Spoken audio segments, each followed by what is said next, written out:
Nesse vídeo eu vou explicar sobre a musculatura extrínseca do membro torácico. Então bora lá!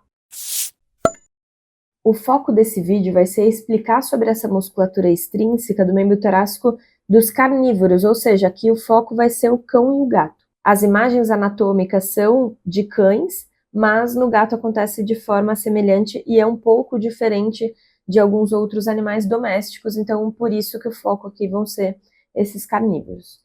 E o que quer dizer músculos extrínsecos do membro torácico? Então, o membro torácico, ele se fixa ao tronco não através de uma articulação, mas sim através de musculatura.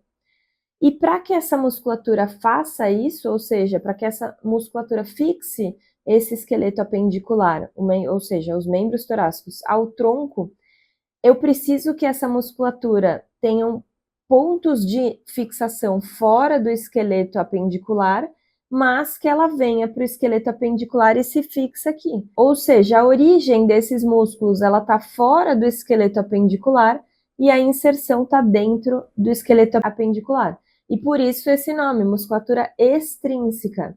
Ela está originando-se externamente ao esqueleto apendicular, que é diferente dos músculos intrínsecos.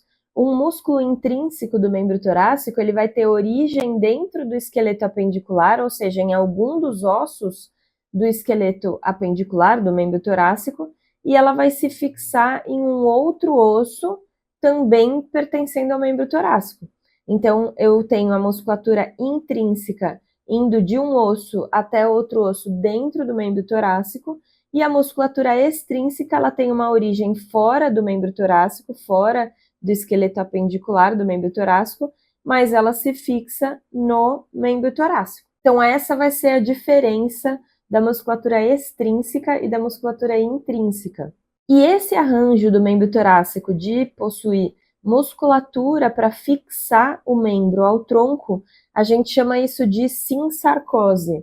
Então a sinsarcose é essa estrutura ou esse arranjo em que a musculatura fixa o membro torácico ao esqueleto axial, ou seja, ao tronco. Então, agora a gente vai entender sobre esses músculos, entender quais são os músculos que formam esse arranjo diferente no membro torácico, porque no membro pélvico, essa união do esqueleto apendicular com o esqueleto axial, ela acontece através de uma articulação verdadeira, uma articulação sinovial.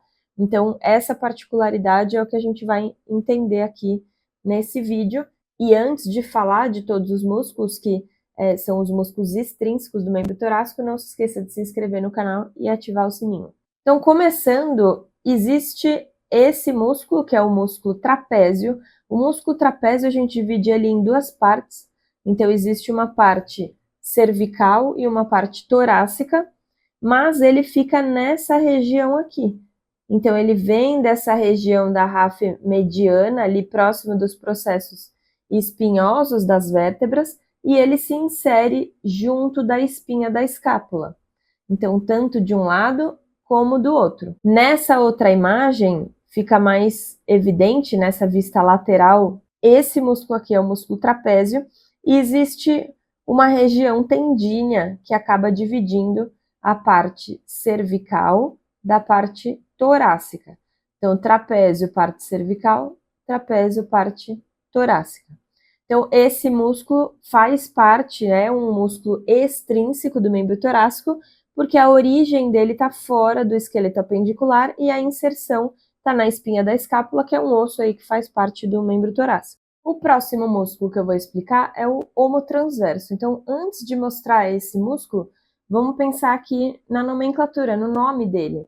Então, omo estaria relacionado com essa região do ombro e transverso porque ele se fixa no processo transverso do atlas. O atlas é a primeira vértebra cervical e ele possui esses processos transversos onde esse músculo se fixa. Então, por isso o músculo omotransverso.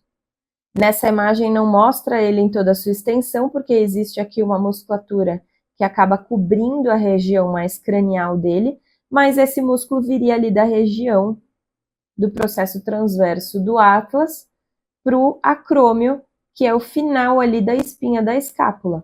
Então, de novo, um músculo que tem um ponto de fixação fora do esqueleto apendicular e um outro ponto de fixação dentro do esqueleto apendicular. E por isso que ele é, então, um músculo extrínseco do membro torácico. O músculo braquiocefálico, ele, como o próprio nome diz, ele tem alguma relação com a cabeça e ele tem alguma relação com o braço.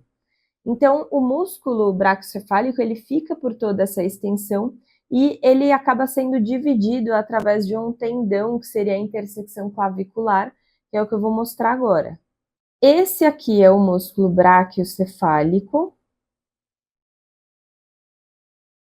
E aqui está a região onde existe essa intersecção clavicular. Nos cães, a clavícula ela pode aparecer como um botão cartilagíneo ou pode às vezes até ter um pouquinho de tecido ósseo e isso poderia até inclusive aparecer no raio-x. Nos gatos, a clavícula ela é também nessa região da intersecção clavicular, mas ela é um anzol, então é uma clavícula um pouco maior, ela é uma clavícula vestigial e ela não articula nem com a escápula nem com o externo, diferente do que acontece em outras espécies. Mas ela fica nessa região aqui da intersecção clavicular. E esse tendão é o que vai acabar dividindo esse músculo no cleido braquial e no cleido cefálico. Então, quando a gente fala músculo braquiocefálico, eu estou me referindo a tudo isso daqui. Se eu quiser me referir só a essa porção distalmente à intersecção clavicular, eu vou chamar de cleido braquial. Se eu quiser me referir a essa região proximal em relação à intersecção clavicular, eu vou falar cleido cefálico, que ele também depois é dividido em duas partes. Mas eu não vou explorar isso nesse vídeo. O que eu quero que vocês entendam é que esse músculo aqui é o músculo braquiocefálico, que também é um músculo extrínseco pelo fato da origem dele ser fora do esqueleto apendicular e a inserção ser dentro do esqueleto apendicular. O músculo romboide, ele é dividido em 3 partes. Então, existe o romboide da cabeça, do pescoço e o torácico, ou do tórax. Então, o romboide da cabeça, romboide cervical, ou do pescoço, e o romboide torácico, ou do tórax. Ele estaria nessa região aqui, essa é a representação do romboide. De novo, é um músculo que tem a origem fora do esqueleto apendicular e se insere na região da margem dorsal, ou no bordo dorsal da escápula. Então, portanto, ele também é um músculo extrínseco do membro torácico. O músculo serrátil ventral, ele é um músculo bem conhecido, mas primeiro a gente vai entender por que ele tem esse nome. Então, por que serrátil ventral? Existe um serrátil que fica mais ou menos nessa região e esse músculo ele possui como se fosse uma serra. Então existem essas projeções que se fixam em diferentes pontos. E ventralmente a esse músculo existe um outro serrátil, então com o mesmo formato serrilhado, e ele fica ventral a esse primeiro que eu desenhei. Então aqui eu precisaria diferenciar um serrátil do outro serrátil. Como eles estão nessa posição, esse daqui é o serrátil dorsal e esse aqui vai ser o serrátil ventral.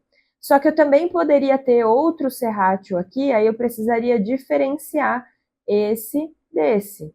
Então, esse é o raciocínio que a gente precisa fazer quando a gente observa algum nome, alguma nomenclatura de um músculo. O serrátil ventral, portanto, ele vai ficar nessa região aqui, profunda as estruturas que estão aqui, então ele fica na face medial do membro torácico. Aqui eu estou desenhando só onde ele mais ou menos estaria, mas ele fica na face medial. E esse serrátil, que é o serrátil ventral, a gente também divide em duas partes. Então, cranialmente, existe o serrátil ventral cervical e caudalmente vai existir o serrátil ventral torácico. Então, serrátil ventral, só que um que é cranialmente é o cervical e o outro é o torácico. Mas lembrando que existe um outro serrátil, que é o serrátil dorsal, só não confundam essas nomenclaturas. O serrátil ventral, ele tem esse nome porque ele está ventralmente se comparado ao serrátil dorsal.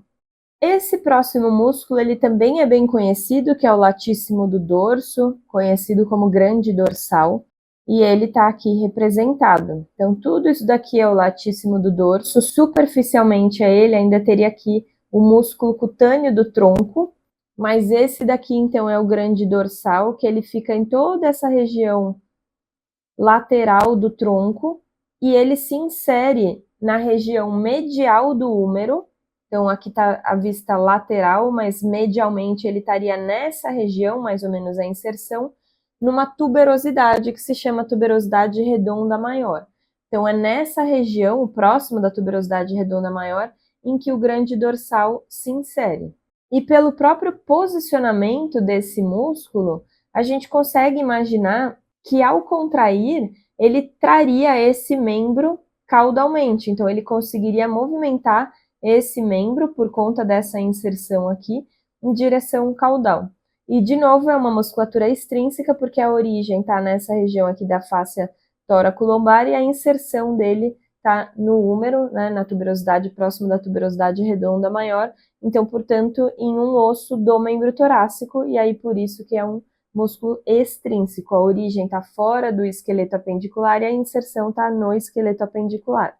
E por fim, eu tenho a musculatura peitoral, então o peitoral superficial e o peitoral profundo, que estariam nessa região aqui, ou seja, vindo de fora do esqueleto apendicular e se inserindo no esqueleto apendicular, portanto, também uma musculatura extrínseca. E nessas duas imagens a gente consegue visualizar esses músculos peitorais. Aqui está o peitoral superficial, ele tem duas partes, então aqui seria o peitoral descendente e aqui o peitoral transverso, então descendente transverso. E esse aqui é o peitoral profundo, então ele fica profundamente ao peitoral superficial. Desse lado aqui o peitoral superficial foi retirado, por isso a gente consegue observar com mais destaque o músculo peitoral profundo, que também pode ser encontrado, né, com uma nomenclatura como se fosse o peitoral ascendente. Então, esse aqui é o descendente, né, que é uma das partes do peitoral superficial, e esse aqui seria o peitoral ascendente. Mas o ideal é a gente chamar de peitoral profundo, mas essa outra nomenclatura que eu comentei vocês podem encontrar. Então, de novo, uma musculatura que se fixa fora do esqueleto apendicular, mas também no esqueleto apendicular, e aí, portanto, uma musculatura extrínseca. Esses músculos peitorais, eles se inserem no úmero, então os dois ossos que a gente observou em inserção foram a escápula e o úmero. Então, são nesses dois ossos em que a musculatura extrínseca acaba se inserindo. E agora, em uma imagem de uma peça, só para a gente completar o raciocínio. Então, nessa região, eu teria a inserção do trapézio. Distalmente, eu teria a inserção do omotransverso. Dorsalmente, tudo isso na escápula, vem o romboide. Na vista medial da escápula, existe aqui uma face serrátil, que é justamente onde o músculo serrátil ventral se insere. E no úmero, a gente tem os peitorais vindo para essa região da crista do tubérculo maior do úmero, que é essa região cranial. O latíssimo do dorso vem para essa região, próximo da tuberosidade redonda maior, que é na face medial do úmero. E o braquiocefálico vem para essa borda cranial, na região mais distal do úmero. Então, essas são as regiões do esqueleto apendicular onde os músculos extrínsecos do membro torácico se fixam.